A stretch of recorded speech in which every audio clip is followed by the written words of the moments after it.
मंत्रालयासमोर आंदोलन करत आहेत, नेमकं काय मागणी आहे? मी आपल्या चॅनलच्या माध्यमातून सांगू इच्छितो की या शासनाने दलित आदिवासीवर अन्याय अत्याचाराचं प्रमाण हे खूप मोठ्या प्रमाणात वाढवलेलं आहे. आजचा जर प्रकार बघशाल तर तुम्ही सामाजिक न्याय विभागाचा निधी इतरत्र वळवलेला आहे. ही घटना आजचीच म्हणजे पहिलीच नाही, या अगोदर देखील त्यांनी सामाजिक न्याय विभागाचा निधी, दलित आदिवासींचा निधी इतरत्र वळवलेला आहे.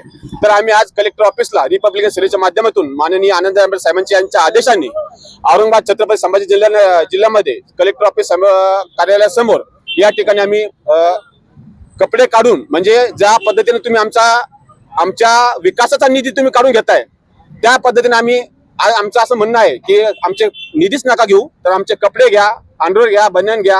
आणि यापुढे मी जाऊन सांगतो, आम्हाला ही भाषा सोबत नाही, परंतु आमची विष्ठा देखील तुम्ही घ्या. इथपर्यंत आता आमचे अंत झालेला आहे. आमचा निधी वळवताय. ग्रामपंचायत कार्यालय असेल, पंचायत समिती असेल, जिल्हा परिषद असेल, महानगरपालिका असेल, कलेक्टर ऑफिस असेल, मंत्रालय असेल, म्हणजे दलितांना तुम्ही न्याय द्यायची भूमिका तुमच्याकडे नाहीच आहे. तुम्ही जातीवादी आहात, तुम्ही मनुवादी आहात, हे तुम्ही सिद्ध करताय. आमचा अजून देखील विकास या ठिकाणी झालेला नाही. बघत असाल अजून बी आमचे लोक झोपडपट्ट्यामध्ये राहत आहेत, पत्र्याच्या घरामध्ये राहत आहे. आमचा विकास अजून झालेला नाही. आणि जो आमचा विकासासाठी आमचा जो निधी आहे, हक्काचा निधी जो आहे, तो निधी तुम्ही इतरत्र वळवताय. अरे तुम्ही हजारो कोटीने लोकांना देताय, बलाढ्य लोकांना देताय, त्यांच्याकडून तुम्ही ते पैसे रिकव्हर करा ना. आमच्या गरीबाचा आमचा न्याय हक्काचा निधी तुम्ही का घेताय? जर तुम्हाला शास्त्रात जर वाटतच असेल तर या समाजाने मोठं झालं नाही पाहिजे, कुठेतरी मुख्य प्रवाहात आलं नाही पाहिजे, यासाठी तुम्ही ही सगळी तरतूद करताय, आमचा निधी दुसरीकडे वळवताय.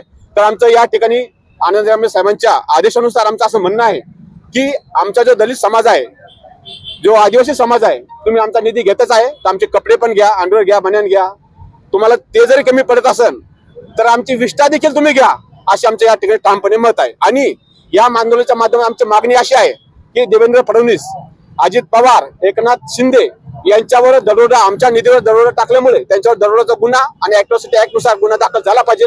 या मागणीला घेऊन आज आम्ही कलेक्टर ऑफिसला या ठिकाणी निदर्शन करतो.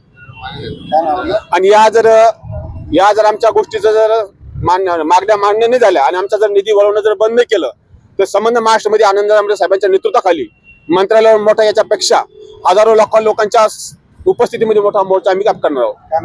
माझं नाव मिलिंद बनसोडे, मी रिपब्लिकन सेनेचा मराठवाडा अध्यक्ष आहे.